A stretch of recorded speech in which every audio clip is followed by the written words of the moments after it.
Hello, my YouTube friends. Today's video is entitled, Stop Pushing Clutter Around.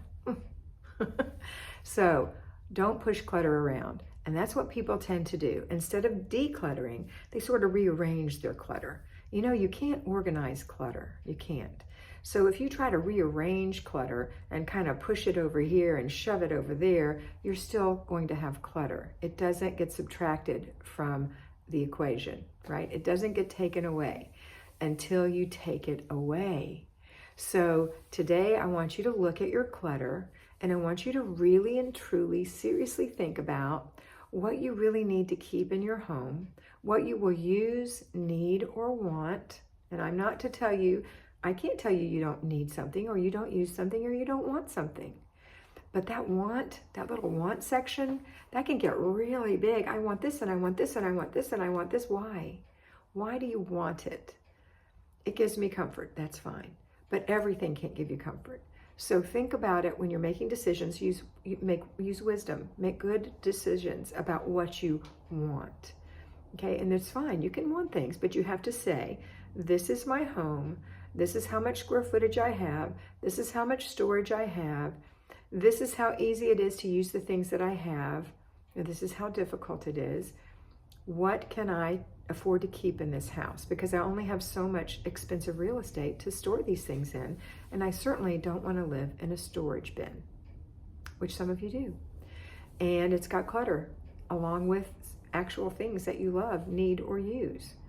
So if there are old toys and your children are 18 years old, perhaps you should consider getting rid of those toys.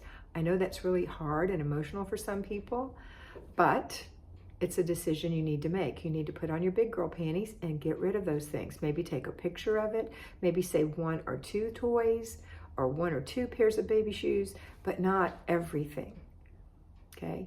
And you have to have space to save those things. I used to keep my children's teeth. I know that sounds gross to some of you and normal to others, but I kept their baby teeth because I remembered when they cut that little tooth. I was a dental assistant, so I like teeth. And, you know, I kept a little container with their little baby teeth until one day I said, you know what? My kids are grown. They don't need these baby teeth. I don't need these baby teeth. They're not even cute anymore. They're all yellow and old. I'm going to throw them away. And I did. So I'm not saying that I don't keep things too. I do. I keep things, but not everything. Just a couple of little things. A pair of baby shoes, a little nightgown, whatever, you know, but you don't keep everything. All of their artwork, all that stuff can add up and make a huge dent in your storage space. And then you don't have a place to put the things you really need. You don't have a place for printer paper. You don't have a place for games. You don't have a place for sweaters or whatever it is because you've got it stuffed from things from 20 years ago that you're not using. I'm not trying to be harsh. I'm really not. I just want you to release yourself from this stuff. And from the guilt of not getting rid of it. You know, there's a guilt built in, not only sentimentality, but guilt. I don't know why, but we just have little guilty feelings about things that we maybe should keep those because maybe it makes it more special. And, you know, I don't know, it's crazy talk, but it's what people do. So let go, embrace today. If your child is 40 years old, then you want to embrace the life that he or she is living now. Not the one that you remember from 40 years ago when they were a newborn. Yeah, there's nothing wrong with saving 1 or 2 little things, but not every single thing. And you know, if your 20-year-old is getting ready to graduate from college in a year or 2, they probably are not interested anymore in their 6th grade science project. They might be, but you need to find out because guess who gets to inherit this stuff? They do, and not when you die. When they graduate from college, that's when you give them their box of belongings and say, here, or when they get married, here's your things, here's your baby stuff. And most of them will go, okay, yeah, that's great. That's gross, Mom, why'd you say that? Or that's awful, or I made that. Most of them don't really care. I did. I loved mine that my mother gave me, and I saved them for quite a while, and I compared them to my own children's things.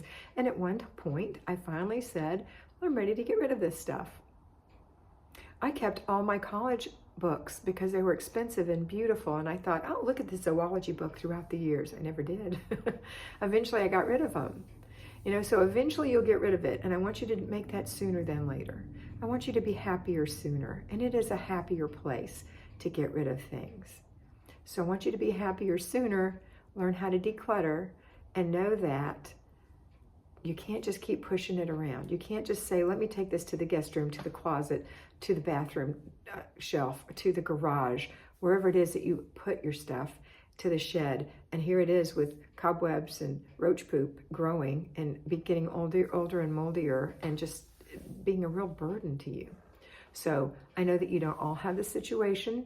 I know that some of you have worse situations, but whatever your situation, you are your own woman. Make a decision and go forward, and let's be beautiful together, okay? All right, that's it for today. Always remember you are beautiful, and have a great day.